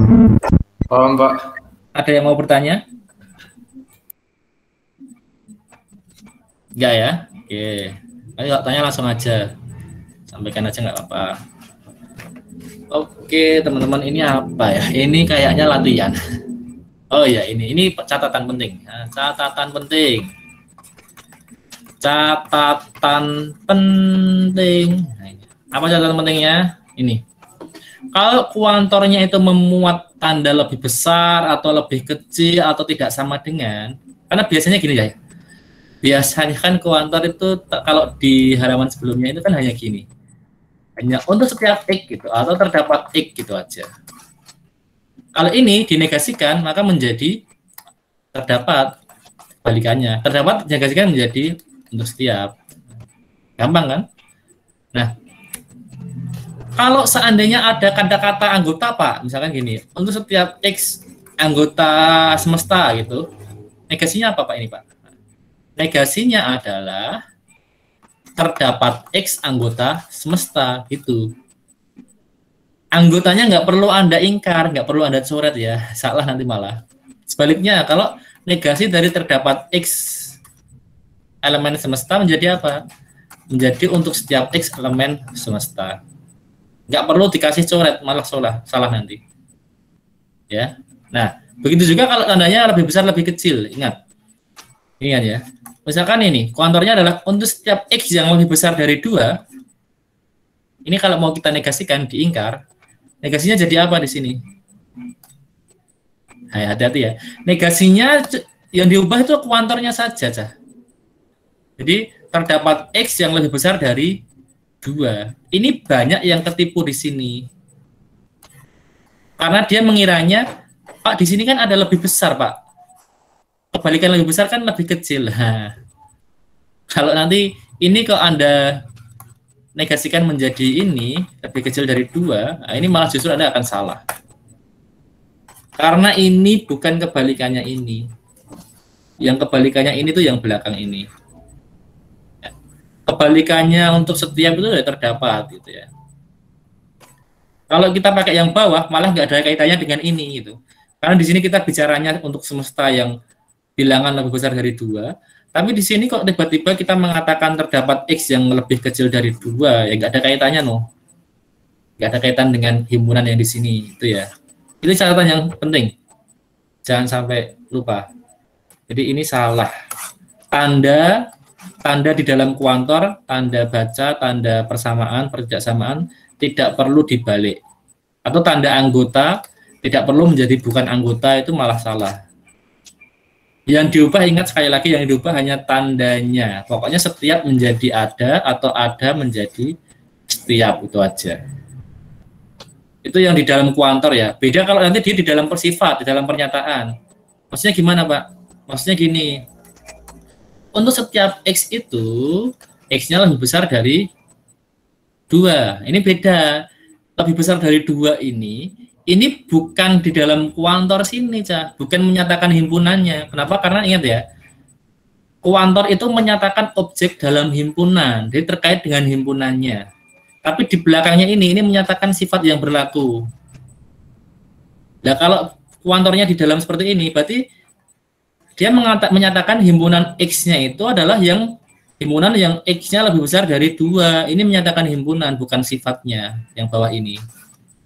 Maka yang kalau himpunan nggak boleh dibalik tandanya ini. Dinegasikan ya hanya ini aja tandanya. Tapi kalau yang atas ini, karena X lebih besar dari 2 itu bukan di dalam himpunannya, tapi ini adalah sifatnya, maka sifatnya dibalik. Maka kalau ini dinegasikan, kalau ini itu kita negasikan, maka menjadi apa? Menjadi terdapat X, demikian hingga X-nya lebih kecil sama dengan 2. Nah, ini dibalik. Karena dia bukan himpunan, tapi sifatnya. Ingat ya, kalau sifat itu dibalik, tapi kalau himpunan di dalam kuantornya jangan dibalik. Paham belum di sini? Paham, Pak. Paham, Pak. Ada yang mau tanya? Pak, cara membedakan sifat sama Gimana, Mbak? bedain ini yang sifat, ini yang himpunan gimana, Pak? Kalau dalam kalimatnya itu diberikannya hanya dalam bentuk notasi-notasi ini gampang, Mbak. Lihat aja tanda kurungnya. Saya bersihkan dulu gitu ya. Oke. Kalau diberikan dalam bentuk notasi atau simbol itu lebih mudah. Karena kita cukup melihat kurungnya. Kurungnya kuantor itu berhenti di mana gitu ya. Contohnya ini. Kalau gini, ini berarti dia masih masuk di dalam kuantor, Mbak. Berarti dia himpunan. Ini maksudnya adalah untuk setiap X, ini menyatakan himpunannya, himpunan semestanya. Berarti X yang mana? X yang lebih besar dari 2. Ya. Untuk X yang lebih besar dari 2, dia bersifat bla bla bla gitu misalkan. Berarti ini maksudnya dia adalah himpunan. Tapi kalau X kuantornya berhenti di X, dikurung, belakangnya nanti baru ada kata-kata X lebih besar dari 2, ini sifat berarti. Artinya untuk setiap X itu berlaku X lebih besar dari 2. Nah, ini nggak hanya berhenti di sini, nanti di belakang dia butuh sifat tertentu lagi. Nah, kalau seperti ini, kalau ini dinegasikan, maka menjadi terdapat X lebih besar dari 2 tetap yang tidak berlaku PX gitu, karena ini dia harus dinegasikan. Tapi kalau yang bawah ini tuh sifat karena dia sudah di luar kurung kuantor, ingat ya. Jadi pokoknya kalau di luar kurung kuantor dia jadi sifat. Kalau masih di dalam kurung kuantor dia gabung sama kuantor, dia himpunan semestanya, jangan diingkar. Maka kalau ini diingkar, dinegasikan, ini juga diingkar tadi ya. Ingkarnya menjadi apa kalau yang bawah? Berarti terdapat X yang X-nya lebih kecil sama dengan 2. Itu cara membedakan kalau dalam bentuk notasi seperti ini. Paham belum, Mbak? Iya, Pak, paham. Paham ya? Nah, masalahnya kadang-kadang lebih sering kita temui kalau dalam soal itu, atau dalam kalimat sehari-hari, atau dalam objek nanti permasalahan sehari-hari, kasus di lapangan, kita kan nggak diberikannya dalam bentuk seperti ini. Tadi masalahnya, permasalahan banjir tadi misalkan. Variabel-variabelnya kan nanti dalam bentuk statement alami. Oh, cuaca mendung misalkan. Oh, curah hujan lebih besar sama dengan sekian kan gitu kan ya. Oh, tingkat kelembaban udara sekian. Itu kan dalam bentuk bahasa manusia ya. Itu nanti kadang-kadang kita lebih hati-hati di sini. Harus lebih hati-hati. Kadang-kadang kita bingung nanti. Contohnya gini, Kalau yang atas nanti bacanya gimana, Pak? Yang atas itu gini nanti. Bacanya untuk setiap atau untuk semua sama aja ya. Untuk setiap X yang lebih besar dari 2. Nah, ini masih dalam satu kuantor ya. Meskipun besok tidak harus dikasih kurung gini ya. Besok langsung teruskan gini biasanya, langsung teruskan kata-kata biasanya. Untuk X yang lebih besar dari 2 gitu ya nanti berlaku bla bla bla. X ini kalimat nanti, tapi selalu nggak tahu nanti mau dikasih kalimat apa. Pokoknya berlaku bla bla bla. Itu ya. Nah, yang bawah bacanya untuk setiap X gitu ya. Berlakunya di sini. Untuk setiap X berlaku X lebih besar dari 2. Jadi biasanya penanda berhentinya kuantor itu ada kata-kata berlaku atau ada kata-kata sedemikian sehingga biasanya. Kalau dalam bahasa Inggris biasanya such that gitu ya. Sedemikian hingga kalau dalam bahasa Indonesia atau sedemikian sehingga. Nggak bisa saya singkat SS dikira spesial sambal nanti. Dalam bahasa Inggris biasanya such that gitu. Gitu, Mbak, cara membedakannya. Paham belum? Paham, Pak. Yang lain paham belum? Paham, Pak. Paham, Pak. Paham ya? Oke. Untuk kuantor.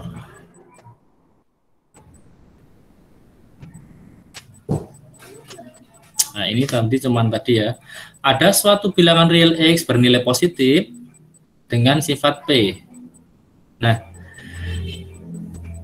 ini ada beberapa cara penulisan nanti. Jadi ada suatu bilangan real X yang bernilai positif dengan sifat P. Ini bisa dua cara penulisannya. Bisa begini. Jadi bisa ini itu kita anggap sebagai sifat semua. Nilai positif itu sifatnya, P juga sifatnya. Maka nanti menulisnya terus ini X itu kan bilangan real. Berarti kita tulisnya gini nanti. Terdapat X bilangan real. Pak, kok pakai terdapat? Kan di sini ada, kata-katanya ada. Maka simbolnya eksistensial. Terdapat X elemen R, ya.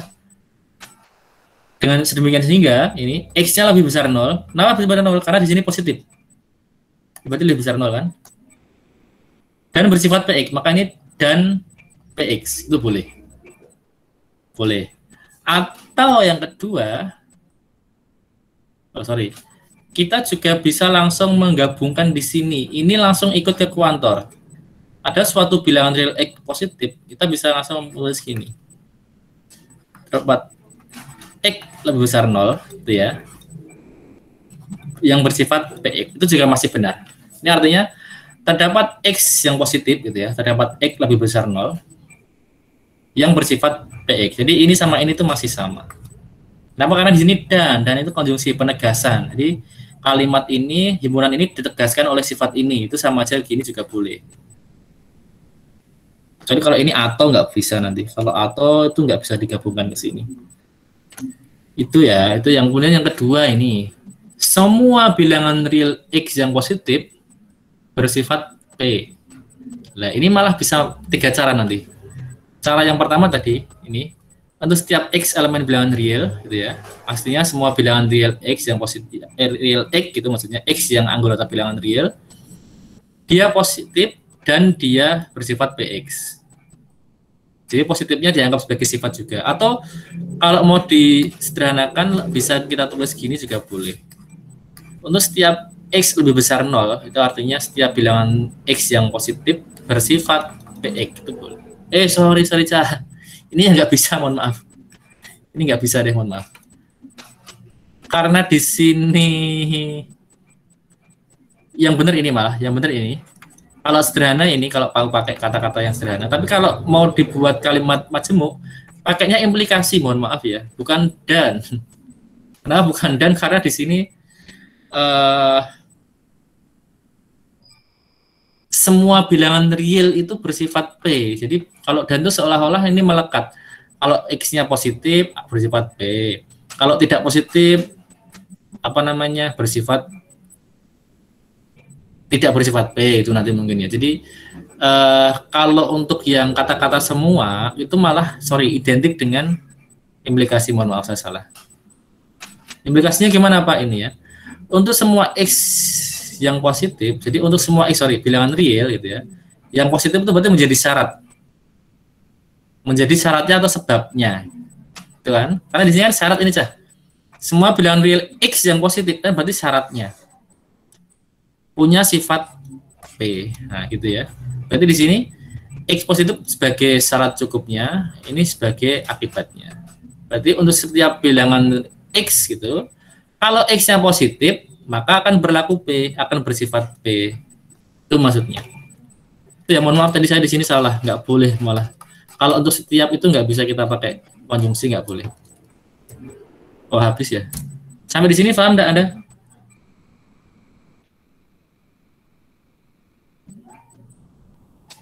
Masih yang gitu kan? nggak boleh pakai konjungsi berarti cuma setiap Pak. Yang ada berarti tetap benar ya? Yang pakai konjungsi yang tadi, yang eksistensial ini Mbak. Ini ya, jadi kalau sifatnya sifat dari himpunan, ini kan sifat dari himpunan.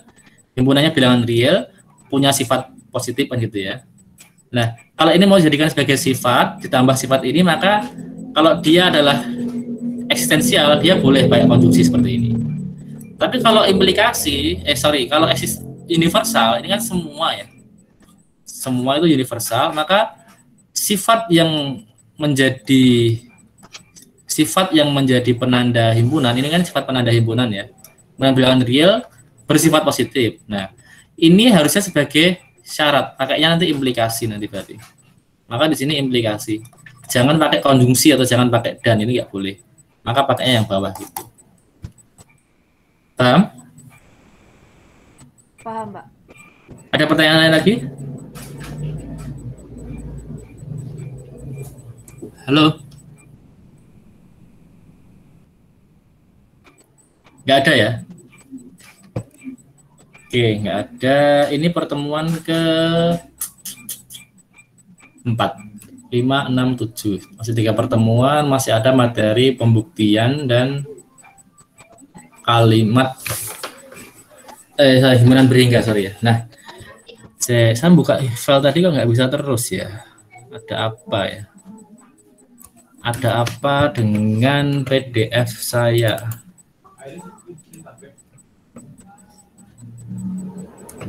Nggak mau kebuka ya? Nggak mau ya? Banyak ya.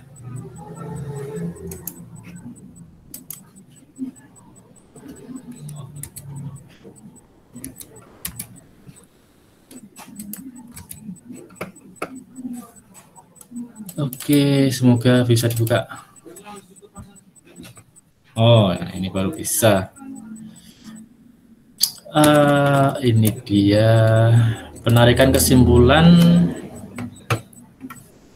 Nah, ini aturan pembuktian yang berkaitan dengan penarikan kesimpulan. Tadi kan ini sudah kita bahas ya. Ponen, modus tolen, simplifikasi, konjungsi, ya, silogisme, disjungtif, tadi sudah semua. Kemudian ada satu di sini yang belum kita bahas tadi ya, destruktif dilema. Apa ini? Ada ini yang belum juga. Di sini simplifikasi, silogisme nggak ada di sini. Silogisme belum ditulis di sini. Oh ini deh, ini. Kata-katanya berbeda nggak masalah ya. Nggak perlu Anda ingat itu namanya apa, nggak perlu. Ya kalau mau tahu nggak apa sih, ingat-ingat. Tapi yang penting adalah logika pengambilan kesimpulannya. Ini hipothetical gitu. Hypothetical syllogism itu adalah silogisme biasa tadi itu, gitu ya. Konjungsi ini conjunction tadi, disjunctive syllogisme tadi sudah. Nah, yang belum ini tadi ya, konstruktif dilema. Konstruktif dilema itu kalau kita punya ini, jadi premisnya ada 3 di sini. Premisnya jika P maka Q, jika R maka S, kan nggak ada kaitannya nih. Nggak ada kaitannya. Tapi premisnya kita diberikan satu tambahan lagi, yaitu P atau R gitu ya. Berarti kan P atau R itu pilihan, berarti kan bisa atas bisa bawah gitu. Dengan demikian kesimpulannya juga pilihan. Kesimpulannya adalah akibat yang atas atau akibat yang bawah gitu ya. Maka kesimpulan kita, ini titik 3 kan kesimpulannya, jadi kesimpulannya adalah Q atau S. Paham nggak ini? Nomor 7 ini. Gimana Pak? Gimana? Ini kelihatan nggak ini Anda slide-nya? Kelihatan Pak. Kelihatan Pak. Nah, ini. Ini aja. Ini sudah dioret-oret lah ya. Dioret-oretannya nih nanti Cah. Ini ya? Enggak ya? Aku lali ya. Ini cara coret bebasnya di mana sih? Enggak ada ya? Enggak ada ya? Mohon maaf. Enggak ada. Oh, enggak bisa. Sorry. Ini loh. Ini yang atas. Jadi ini, yang 3 di atas tuh premis ya. Ini karena mohon maaf ini PDF jadi nggak bisa saya letakkan di atau gini ben menak lah kun jelaske. Tak tambahkan di sini aja.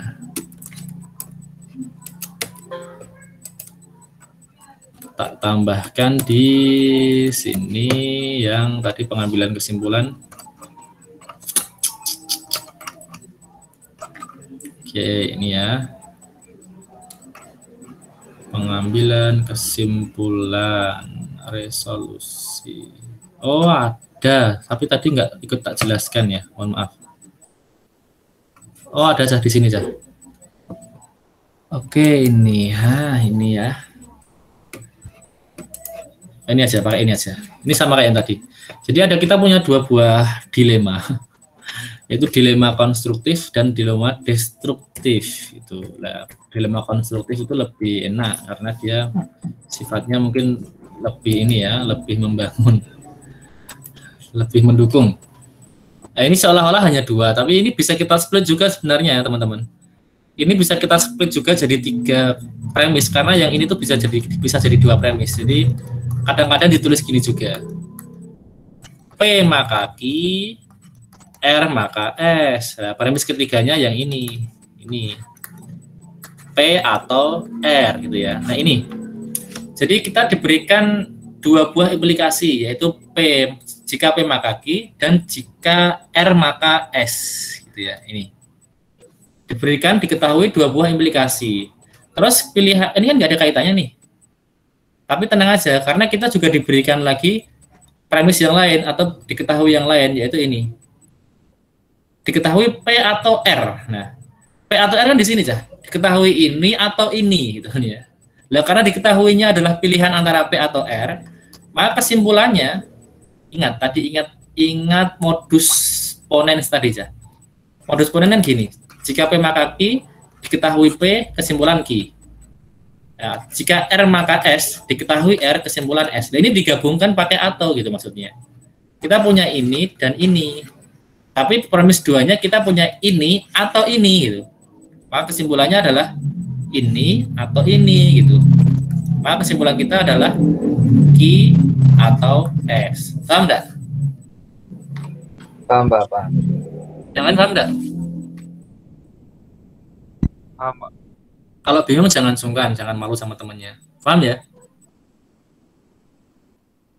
Oke. Semoga paham. Ini dilema konstruktif namanya. Contohnya ini. Jika hari ini hujan, aku akan tinggal di rumah. Tetapi, nah ingat ya, tetapi itu konjungtif, konjungsi. Jadi ini sama dengan kata-kata dan sebenarnya. Premis 2-nya, tetapi gitu ya, jika teman datang, aku pergi berbelanja. Premis 2-nya adalah hari ini hujan atau teman datang. Berarti ini kan hari ini hujan atau teman datang. Maka kesimpulannya apa? Menurut kaidah yang atas tadi ya. Halo. Menurut kaidah ini kesimpulannya apa? Ada yang tahu? Aku akan tinggal di rumah atau aku pergi berbelanja. Betul sekali ya. Pintar ya Anda. Jadi kesimpulannya adalah aku akan tinggal di rumah atau pergi berbelanja. Paham semua yang lain? Paham, Pak. Paham. Paham ya. Udah mulai lemes ya? Benar lagi. Ini ya. Dilema destruktif. Dilema destruktif. Apa itu dilema destruktif gitu ya? Ini mohon maaf, ini harusnya materi sebelum kuantor tadi ya. Kelupaan tadi belum disampaikan. Kalau destruktif itu pilihannya ini kebalikannya konstruktif, jadi seperti tolensnya ya, gabungan tolensnya. Jadi ini kan, ini kita punya P maka Q, kita punya R maka S. Yang ketiga kita punya negasi Q atau negasi S. Nah, ini kan sebenarnya kita punya negasi Q atau negasi P, itu ya. Dan kita punya negasi Q gitu kan ya. Di sini, maka ini kan kesimpulannya negasi P. Terus di sini kan kontraposisinya kan kita punya negasi S, maka negasi R. Nah, dan kita punya ini premisnya negasi S, maka kesimpulannya kan negasi R. Nah, karena di sini atau ini atau ini, maka kesimpulannya ini atau ini gitu. Masukkan di sini kesimpulan. Sehingga kesimpulannya menjadi negasi P atau negasi R. Paham enggak? Paham, Pak. Yang lain lemes. Oke, udah sampai ya, sudah 2 jam. Mohon maaf kalau lama, mungkin ini contohnya nanti bisa Anda baca sendirilah ya, gampang lah. Oke, itu dulu kayaknya. Saya sebenarnya mau memberikan tambahan tapi waktunya sudah terlalu lama.